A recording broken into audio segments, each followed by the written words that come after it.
Saya akan menjelaskan struktur yang ada di tugas ini. Yang pertama ada app.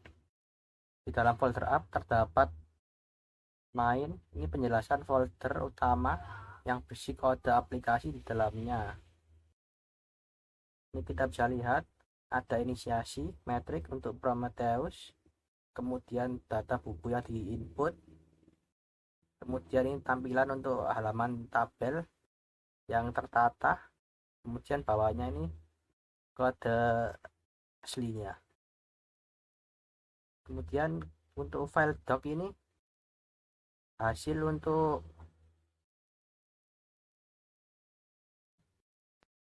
dokumentasi, ini nanti bisa dilihat sendiri.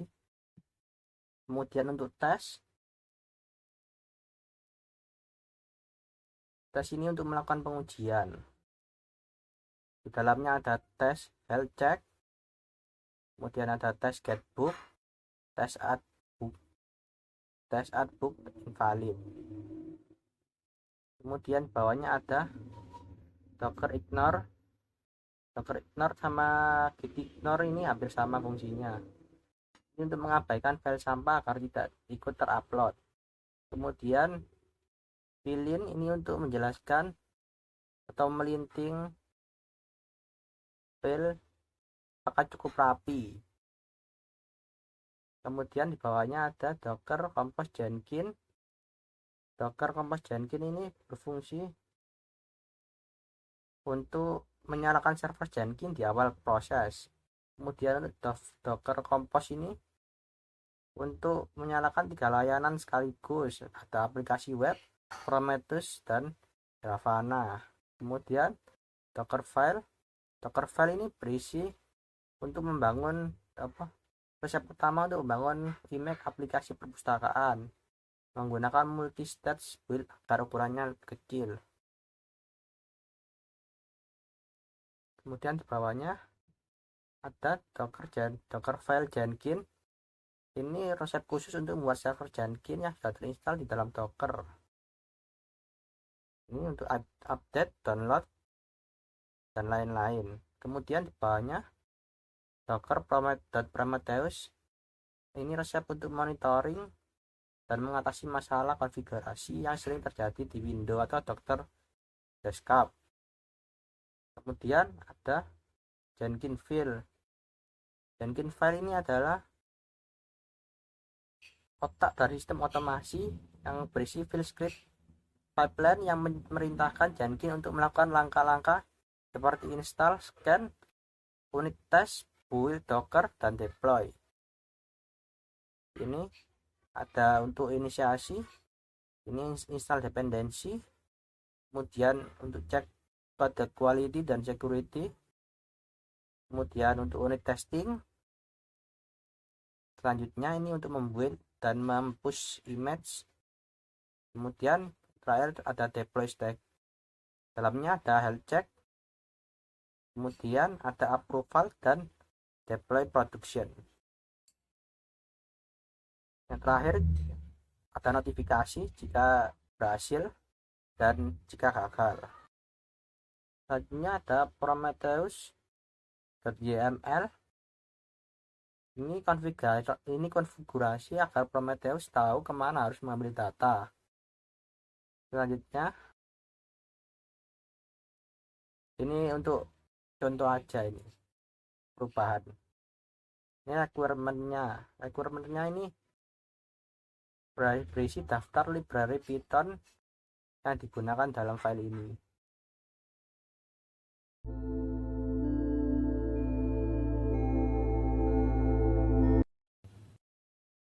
Nah, di sini kode yang dirubah, tambahkan buku aja.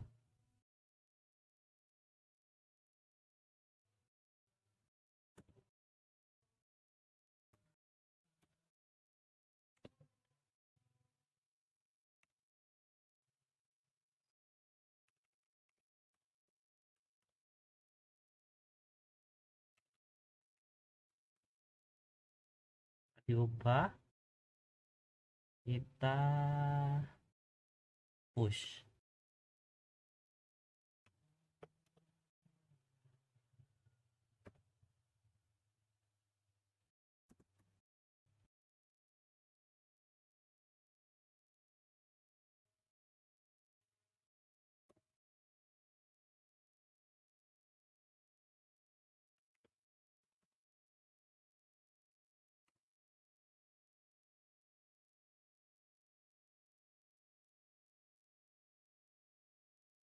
Iya, ini belum di share dulu.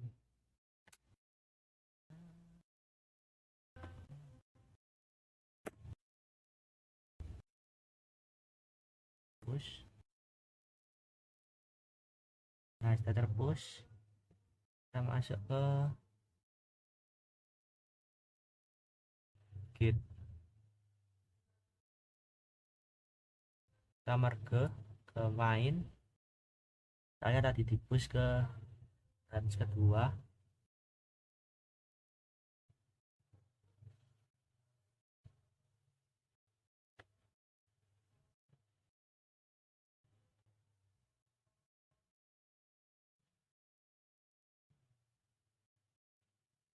Sudah termasuk, sudah terpush. Kita tunggu ini otomatis sudah tertulis. Kita masuk ke dalam. Ini hasil yang dikeluarkan. Otomatis ngebuild.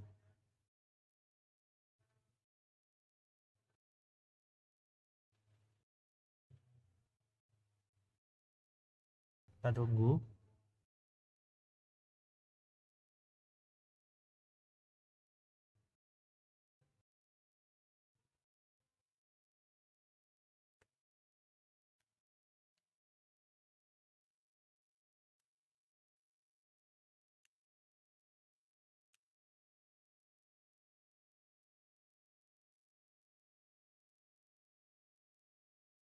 Tunggu sebentar.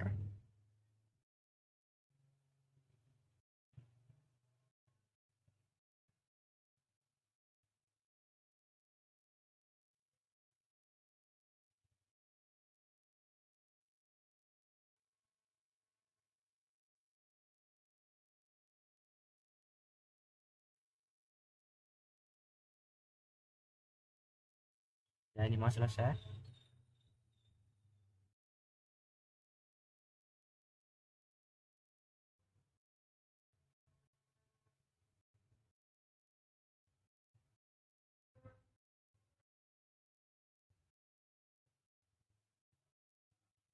Nah, ini untuk verifikasi manual mau deploy atau digalakkan.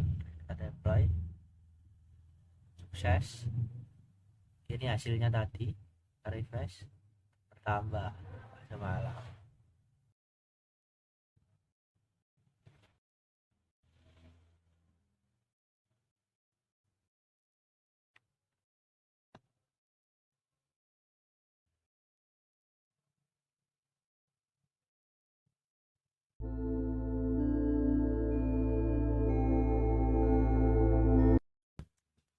Sekarang kita coba tes di Grafana.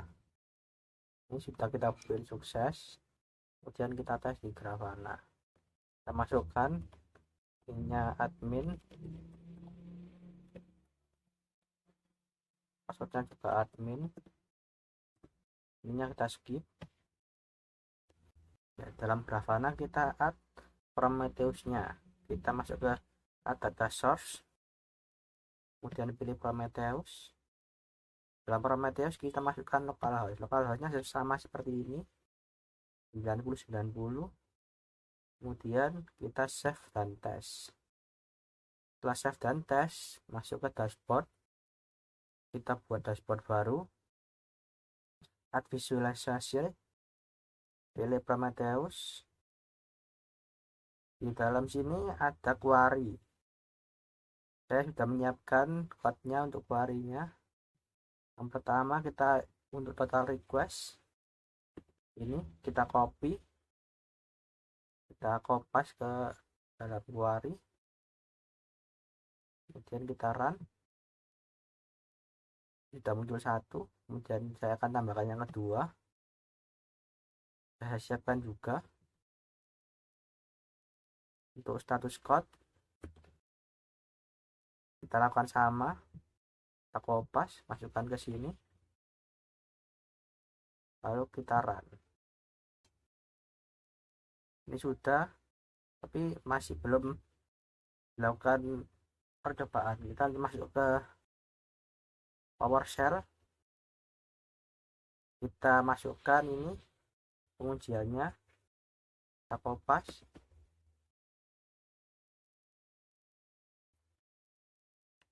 masukkan, kita berjalan, kemudian kita nyoba untuk per 5 menit. Nah, ini sudah terlihat grafiknya per 5 menit ini dalam bentuk time series. Kalau kita mau lihat dalam bentuk lainnya, ada dalam bentuk bar chart. Terlihat untuk yang hijau tadi total request dan yang kuning status code. Dari pembuatan DevOps ini kami berhasil melakukan sesuai dengan tugas yang diberikan sampai dengan muncul monitoring di Grafana. Sekian tugas dari kelompok kami. Bila ada salah kata, dimaafkan. Terima kasih.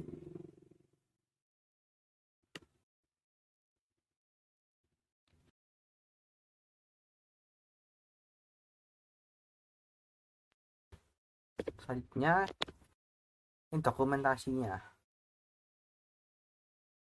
Yang pertama kita ke arsitektur. Ini dokumentasi untuk arsitekturnya.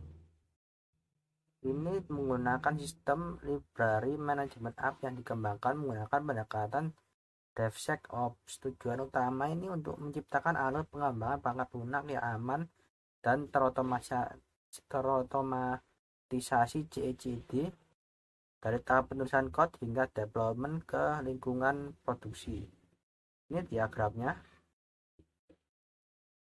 Kita lihat developer melakukan push code melalui GitHub repository, kemudian webhook trigger dan Jenkins file, melakukan checkout source code, melakukan install dependency, melakukan security scan, melakukan unit testing, dan melakukan build image. Lalu di push. Dalam push kita masuk ke developer registry, masuk ke pull image, hingga di deploy database dan deploy app container. Dalam deploy app container kita melakukan monitoring menggunakan Grafana yang divisualisasikan dengan Prometheus. Selanjutnya dalam deployment terdapat mekanisme deploy, alur teknis deploy, infrastruktur deploy, 4 landasan teori. Ini merupakan cara dan tutorial dan langkah-langkah untuk mendeploy. Kemudian masuk ke dokumentasi monitoring. Ini seperti yang tadi ada di arsitektur. Fokus monitoring adalah sebagai data kolektor dengan Prometheus dan data visualisasi dengan Grafana. Metrik utama adalah untuk menghitung permintaan yang masuk, histogram, stack yang muncul menggunakan penggunaan CPU oleh kontainer. Yang di bawahnya ini landasan teori dan definisi umum. Kemudian untuk rollback prosedur, di sini intinya kita melakukan rollback melalui Docker Hub dengan melihat bagian Jenkins yang kita jalankan. Lalu di bawahnya adalah landasan teori dan definisi manajemen rilis. Selanjutnya untuk setup guide, ini adalah panduan instalasi dan konfigurasi lingkungan yang berisi syarat sistem, langkah-langkah instalasi lokal, langkah instalasi infrastruktur, Jenkins dan monitoring, dan landasan teori dan definisi infrastruktur. Kemudian notes reportnya, ini laporan pengujian dan kualitas code. Dokumen ini menjelaskan metodologi pengujian otomatis yang diterapkan dalam pipeline CI/CD. Cakupannya, yang pertama statistik code atau linting, kemudian SCA security scanning, 3 unit testing dan coverage. Kemudian di bawahnya kita pakai p-test digunakan untuk mengukur cakupan code. Lalu yang di bawahnya terdapat landasan teori yang digunakan. Selanjutnya kita masuk ke troubleshooting atau masalah yang muncul. Yang pertama, Docker Compose not found. Error saat spread deploy. Penyebabnya Jenkins official tidak membawa binary Docker Compose. Solusinya membuat Docker file Jenkins. 2. Permission denied. Solusinya menambahkan user Jenkins ke grup Docker dalam Docker file dan mounting. Kemudian container name conflict, penyebab kontainer dari deployment sebelum masih berjalan. Solusinya menambah perintah ini untuk menaikkan kontainer baru ke pipeline. Kemudian terakhir ada API Docker dan API version mismatch. Solusinya hanya update versi Docker dalam Docker file Jenkins ke terbaru agar kompatibel dengan Docker desktop host. Ini merupakan dokumentasi yang ada. Terima kasih.